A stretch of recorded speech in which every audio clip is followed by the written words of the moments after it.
تیسری top story اور controversy جو پاکستان کے حوالے سے اس کو ایک خوشخبری بھی کہا جا سکتا ہے کہ ایک طرف تو پاناما کیس چل رہا ہے، دوسری طرف سیاسی طور پہ بھی کوئی بہت زیادہ مستحکم صورتحال نہیں ہے۔ روزانہ کی بنیاد پہ پرائم منسٹر کے آنے اور جانے کی باتیں ہو رہی ہیں،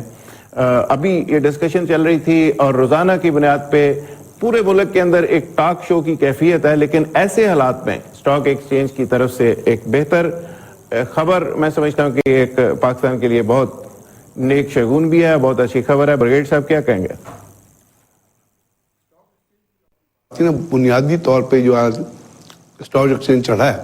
اس کی وجہ جو ہے وہ ہے بلومبرگ کی رپورٹ جو پاکستان کی اکانومی کے بارے میں آئی ہے، اور بلومبرگ ہو گیا، اکانومسٹ ہو گیا، ریٹرز جو ہوتا ہے، ان کی جو رپورٹس ہوتی ہیں وہ کافی میٹر کرتی ہے، کافی انٹرسٹ پڑی جاتی ہے۔ اب بلومبرگ نے یہ کہا ہے کہ جی پاکستان کے اندر جو انہوں نے کمپیئر کیا، بلکہ میں پڑھ رہا تھا کہ انہوں نے پاکستان کے بعد جو بہتر اکانومی وہ امریکہ کو قرار دیا۔ اچھا، اور اس رپورٹ میں پاکستان کے بعد امریکہ، جی ہاں، انہوں نے کہا امریکہ کے بعد پاکستان، امریکہ پہ تو دیکھیں ایمرجنگ اکانومیز کے طور 7 ممالک پہ جو پابندی لگ رہی ہے، کچھ لوگوں کا خیال ہے کہ وہاں سے مثال کے طور پہ وہ کہتے ہیں یہ پاکستانی اگر کوئی ڈسٹرب ہوں گے یا ان کے کوئی تحفظات ہوں گے تو وہ پیسہ بھی پاکستان میں آئے گا۔ وہ تو آپ فورکاسٹ کر رہے ہیں نا، ہائپوتھیسائز آ سکتا ہے، لیکن یہ جو رپورٹ تھی بنیادی طور پہ، اچھا اس میں انہوں نے جو کمپیریزنز کیے ہیں نا، وہ کمپیریزن انہوں نے کیے ہیں بیسک ایمینٹیز کے حساب سے، جس میں آپ کی موٹر سائیکلیں شامل ہیں، ٹیلی فون شامل ہیں، موبائل انہوں نے کہا ہے واشنگ مشینیں شامل ہیں، انہوں نے کہا جو کنزیومر پروڈکٹس کی پرچیز ہے نا وہ بڑی ہے، اس کے اندر کافی ناز، اس کا مطلب ہے کہ لوگ جو ہے وہ پاکستان معیشت اسٹیبل ہو رہی ہے، یعنی معیشت بڑھ رہی ہے۔ اب جب بھی ایسی کوئی رپورٹ انٹرنیشنل لیول پہ آئے گی، اور جہاں تک اسٹاک ایکسچینج کا تعلق ہے نا، تو اسٹاک ایکسچینج کا جو سسٹم ہوتا ہے اس کے اندر اس کے آپ کو یاد ہے کہ مشرف کے زمانے میں بھی بہت ٹاپ لیول پہ گیا اور ہائیسٹ پیک پہ پہنچا، کیونکہ اس کے اندر انویسٹرز جو ہیں وہ ہوتے ہیں اور آپ کی کمپنیوں کی خرید و فروخت اور شیئرز کی خرید و فروخت ہو رہی ہے، اس کی گورنمنٹ جو کچھ لے رہی ہے اس سے اس کا اتنا لنکیجز نہیں ہوتا، لیکن یہ ہے کہ جہاں کے بزنس ریلیٹڈ ایکٹیویٹیز اور بزنس جہاں تک ہے اس کا اسٹاک ایکسچینج کے اندر سے انویسٹمنٹ کا کافی تعلق ہوتا ہے، کیونکہ شیئرز کی پرائس جب گرتی ہے یا خود اس سے کمپنیاں بھی متاثر ہوتی ہیں، اس سے انڈیویجول بھی متاثر ہوتے ہیں۔ اب پاکستان کے اندر ایک اور بھی ڈیولپمنٹ ہوگی ہے کہ پاکستان کے جو اسٹاک ایکسچینج ہے اس کے اندر آپ کو پتا ہے کہ چائنا کی بھی انویسٹمنٹ آئی ہے، اور چائنیز نے اسٹاک ایکسچینج کے اندر کافی شیئر جو ہے وہ خریدے، تو یہ بڑھاؤ ہے، یہ تمام چیزیں جو ہوتی ہیں، لیکن اسٹاک ایکسچینج ایک پرماننٹ انڈیکیٹر نہیں ہے، یہ کبھی اوپر پہنچے گا کبھی نیچے پہنچے گا۔ صاحب آپ فائنانس کو اور خاص کر بزنس ڈیولپمنٹ کے معاملات کو بڑا سمجھتے ہیں، آپ کے خیال میں یہ بیرونی انویسٹمنٹ کا نتیجہ ہے، اندرونی انویسٹمنٹ بڑی ہے، یہ کیا انڈیکیشن ہے؟ وہ سینٹیمنٹس کا اور سٹیبلٹی کا اس سے تعلق کو ہوتا ہے؟ جی بالکل ہوتا ہے۔ انویسٹمنٹ جو ہے وہ پرندہ ہے جو ان ساحلوں پہ قیام کرتا ہے جہاں پہ امن ہو، اس لیے تھوڑا سا پٹاخہ چلتا ہے تو وہ اڑ جاتا ہے، اڑ جاتا ہے، اس کو تو منہ سے بھی آپ ٹھا کہہ دیں تو وہ اڑ جاتا ہے، ٹھیک ہے۔ دیکھیے پاکستان اسٹاک مارکیٹ جو ہوتی ہے وہ سینٹیمنٹس کا انڈیکیٹر ہوتی ہے، اکنامک بیرومیٹر یا انڈیکیٹر نہیں ہوتی، جو جذبات لوگوں کے اس وقت اس کے رجحان جو ہوتا ہے، رجحان کی آپ بات کر لیں، رجحان کا انڈیکیٹر ہوتی ہے۔ پاکستان کے اندر 2-3 میجر ڈیولپمنٹس ہوئی ہیں جو ہم کسی اور اثر کے تحت اسے نہیں دیکھ پا رہے جو دنیا دیکھ رہی ہے۔ وال سٹریٹ جرنل ایک سے زائد مرتبہ لکھ چکا، ابھی پرسوں بلومبرگ کے ایک ایکسپرٹ نے رپورٹ دیا، انہوں نے پاکستان کو موسٹ انڈر ریٹڈ اکانومی کے طور پہ سلیکٹ کیا ہے فار 2016، کہ جس کے اندر اتنا پوٹینشل ہے اور اس کو ہم کم ویلیو دے رہے ہیں، اس کو ہمیں زیادہ ویلیو دینی چاہیے۔ اور دوسرے نمبر کے اوپر انہوں نے پچھلے سال انہوں نے میکسیکو کو موسٹ انڈر ریٹڈ اکانومی کے طور پہ چنا تھا، یہ بھی ایک بات ہے۔ اکانومسٹ نے جو بڑی مزیدار خبر ہے، کل میں پڑھ کے اکانومسٹ نے 2030 کی ٹاپ 20 اکانومی کی لسٹ جاری کی ہے اپنے تازہ ترین شمارے کے اندر، ٹاپ 20، اوکے، اور ہم اس وقت کوئی کہہ رہا ہم 36ویں نمبر پہ ہیں، کوئی کہہ رہا ہم 47ویں نمبر پہ ہیں۔ اس نے 20th نمبر کے اوپر پاکستان کو رکھا ہے، اس نے کہا جی پاکستان بائی 2030 دنیا کی ٹاپ 20 اکانومیز کے اندر شامل ہوگا۔